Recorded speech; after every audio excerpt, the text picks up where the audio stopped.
Hello, my lovelies. Today we will read the third chapter of the fanfiction called Vinum that was written by Striker Sky. As we walked away from the garden, I couldn't shake off the lingering unease. My dad, Dionysus, had surprisingly let me off the hook quite easily. I stole a glance at him, half expecting a change of his demeanour, but he apparently lost in his thoughts as he began using his godly powers to bring the plants down into something more manageable. "Are you okay?" A soft voice interrupted my contemplation. It was Castor, looking at me with genuine concern. "Yeah, I guess," I replied, still uncertain about the whole situation. "Don't worry too much about Dad. He's not as bad as he seems," Pollux reassured me, a comforting smile on his face, and I nodded, appreciating their attempt to ease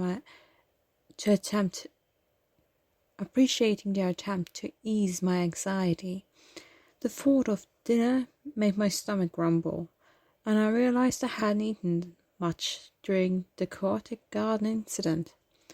As we entered the dining area, the atmosphere seemed to shift. Whispers and curious glances followed us, and I couldn't help but feel the weight of the campus scrutiny. The encounter with the vines had drawn attention, and I was now marked as the new kid with peculiar connection to Dionysus. The twins led me to a table where they typically sat. Despite the early incident, they seemed unbothered by the attention, chattering animatedly about the day's events. "Dad can be a bit grumpy, but he'll warm up to you eventually," Castor said, trying to lighten the mood. "Yeah, and don't worry about the other campers. They get something new to gossip about all the time," Pollux added. "I know," I nodded, trying to focus on their words rather than lingering unease within me. It was strange having my dad sit with us at the table. Even stranger was how disinterested he seems in our presence. He flipped through an old-looking magazine, absorbed in its pages, while we, in turn, almost ignored his existence. Pollux sat on my left, Castor on my right, helping themselves to the food on my plate, which included a side of blue cookies. The scent wafted toward me, offering a sense of comfort. Pollux playfully raised a finger, saying, "Make sure to finish all of your food, Percy. Quit being a mom, Castor. Percy can decide to make the right decisions," he resorted, while I was suppressing a laugh. They almost resembled TV parents, but I shook off the thought. They were my brothers. I watched others scraping their food into the fire, puzzled. "Why are they doing that? Is the food that bad?" I asked cautiously, eyeing my plate. Dionysus snorted into his paper, sipping his Diet Coke. I rolled my eyes, making sure he noticed. "It's to offer prayers to the gods. You put the food you'll miss the most in the fire," Dionysus explained, and Pollux added, "Then the gods will hear your prayer." Before I could restrain my motor mouth, I blurted out, "So like begging?" Dionysus perked up, glaring at me. "It seems you have something to say here." I couldn't hold back my frustration. "You haven't even spoken to me since I got here," I retorted. Dionysus rolled his eyes, dismissing my comment with his typical nonchalance. Fluxed by a mix of irritation and defiance, I impulsively pushed my plate of blue cookies towards him. "Here, now you'll talk to me, Dad." The air grew tense, but the words had already escaped my lips, and I couldn't stop the flow. "It's not begging, it's a gesture of respect," he replied, a hint of annoyance in his tone. I smirked, realizing that I had struck the pot. Dionysus glanced at the plate of cookies with disdain. And don't call me Pierre, I finished. Castor and Pollux stared at me with wide eyes, then quickly got up. Castor faked a yawn. Are you tired? I'm so tired. Yep, Pollux, Percy must be too. Dionysus kept his lavender eyes on me, the dangerous glow narrowing as I was pulled up. Say good night to Dad, Percy. I struck my tongue out at him instead. Percy! I could hear the scream in their heads, loud enough that even I could hear it. It felt like a betrayal for ages. I just wanted someone who cared for a change. The tension at the dinner table lingered as I excused myself and headed back to the cabin with Castor and Pollux. The atmosphere was thick with unspoken words, and I couldn't shake the feeling that my outburst had consequences. Once inside the cabin, Castor broke the silence. Percy, you can't just disrespect Dad like that. He might be, well, he's not the warmest god around, but he's still a father. Yeah, Percy, you need to try and get along. It's not easy for any of us. Pollux added, a concerned look in his purple eyes, the same ones he shared with his dad. I sighed, feeling a mix of frustration and guilt. Look, I just wanted him to acknowledge me. I don't get why he's so distant, like he was my entire life. I shouldn't have been a new change, using a palm to wipe my face. Castor exchanged a glance with Pollux before speaking. Dad's punishments can be a little mean, but you, being you, he's pretty forgiving. Castor spoke next. Don't worry, we'll find a moment for you two to talk. We exchanged good nights, wishes, and I climbed into my bed, feeling a lingering hunger. Regret tugged on me for giving away the cookies to a father who seemed uninterested in listening. I should have shoved them. I should have savored them. I was hungry. As my mind replayed their familiar scent, I tossed and turned. To my surprise, when I opened my eyes, a plate filled with cookies awaited me. Without questioning their origin, I sat up and took a bite. Unlike the conforming reminder of home and the color blue, these were a new shade of purple. The cookies had a unique flavor, not quite the same as the blue ones my mom used to make, but still comforting in their own way. I wondered if Castor and Pollux had noticed my hesitation earlier, and decided to make these as a gesture of goodwill. As I savored the sweet taste, I couldn't help but feel a little more at ease. Maybe being a demigod wasn't all that bad. At least I had brothers, as odd as they were. They seemed genuinely caring. I rested my head on the pillow. Things weren't all bad. As I woke up to the early morning sun casting its golden glow across the lake, the sounds of campus stirring echoed through the air. Some were already clad in their orange shirts, participating in various activities, perhaps heading for breakfast. I hesitated for a moment, contemplating whether I should join them. As I contemplated whether to join the others for breakfast, I couldn't help but replay the events of yesterday in my mind. Part of me felt a twinge of embarrassment, realizing how I had let my frustration and anger get the best of me. It wasn't the best way to make the first impression, especially considering the usual circumstances of discovering I was a demigod and meeting my supposed divine parent. However, the pettier, more defiant part of me felt a sense of pride.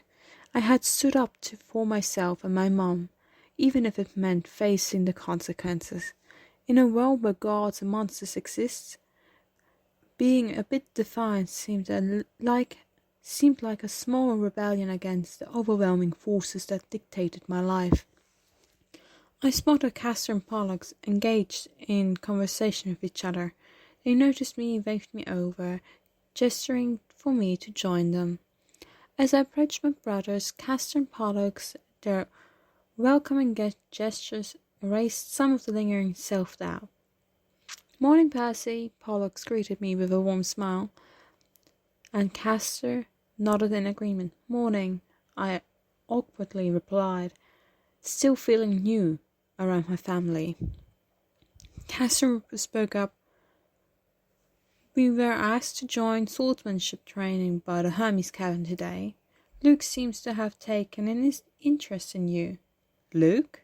I asked, scanning the faces around, unsure of which one they were referring to. Pollux chimed in. "He has the scar over his eye." "Oh," I replied, still struggling to recall. At least they didn't know that. Castor chuckled, noticing my struggle to remember. "Don't worry, you'll get to know everyone around here soon enough. Luke's a bit hard to miss. He's got quite a presence." As we continued our conversation, Pollux added, "You'll enjoy swordsmanship training. Luke's skilled, and it's always good to pick up some combat skills. Plus, it's a chance to prove yourself around camp." Castor then spoke up, adopting my motherly tone once again. "Make sure you apologize to Dad today," he advised. Pollux joined in.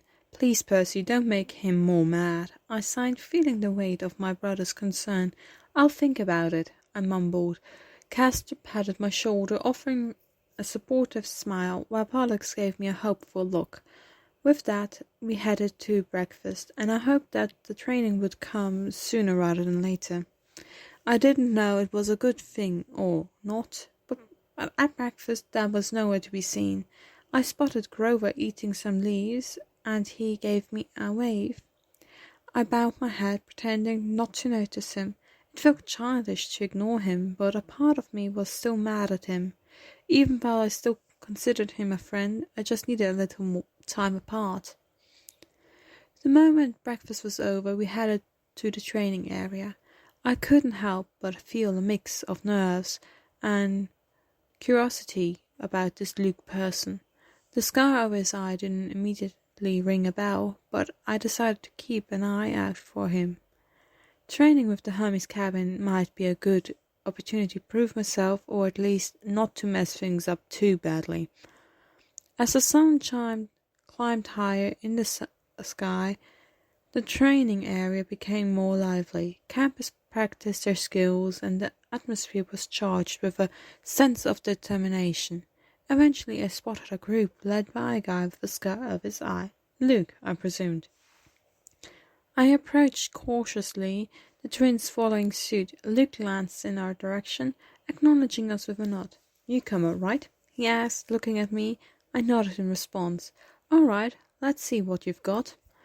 He smiled. Luke was huge, easily the biggest person in camp. I wondered why the name didn't register. I would have remembered Luke, maybe if I were in my right frame of mind. Being filled with so much new information yesterday, he must have just slipped by. But I didn't let it get to me. However, Pollux and Castor wanted me to train with the scariest guy in camp. He might as well be 3 Minotaurs. I took a single step back, and it was Castor who pushed me forward. "You've got this, Percy." That was not the confidence I needed. "Percy, right?" Luke asked, and I nodded. "Yep, Luke?" He nodded and grinned. "I'm the head of the Hermes cabin, number 11. He spoke up matter-of-factly. "I heard you defeated the Minotaur. I was tired of getting spoken about." "Yep, me. I thought since you did, maybe we could spar together. It will be better for you to be combat ready." Luke swung his sword with a practiced precision, and I raised my own sword to block the strike. The impact reverberated through my arms, but I held my ground. Luke, however, was relentless. He followed up with a series of quick and powerful attacks, forcing me to focus all my energy on defense. I blocked, parried, and dodged the best as I could, but Luke's skill was unmatched. His strikes were precise, and it felt like he knew my every move before I even made it. Despite my efforts, I found myself pushed back step by step. I tried to counterattack, but Luke easily deflected my sword with a casual flick of his wrist. Frustration welled up within me. I wanted to prove myself, to show that I could hold my own in the fight. However, Luke's experience and strength were overwhelming. Eventually he executed a swift and well-placed strike that disarmed me. My sword clattered to the ground, and I stood there, defeated. Luke, however, didn't gloat. Instead, he offered a nod of approval. "Good effort, Percy," he said, lowering his sword. "Blocking is the first step of mastering sword play. You have potential. With time and practice, you'll get better." His words stung with pride. But I appreciated his honesty. There was something about the way he spoke that made me want to improve, to train harder. Surprisingly, despite the defeat, I found myself enjoying sword fighting. The thrill of the battle, the precision required, it resonated with me in a way I hadn't expected. Ready to go again? As I took a moment to catch my breath, I overheard Pollux and Castor talking to Luke in hushed tones. I discreetly wiped the sweat from my face. "Thanks for taking Percy under your wing, Luke. Me and Castor aren't too good with the sword, so thank you." Pollux expressed his gratitude. "Yeah, we appreciate it. Percy seems to like sword fighting, and we thought you'd be the best to help him," Castor added, both of them sounding genuinely thankful.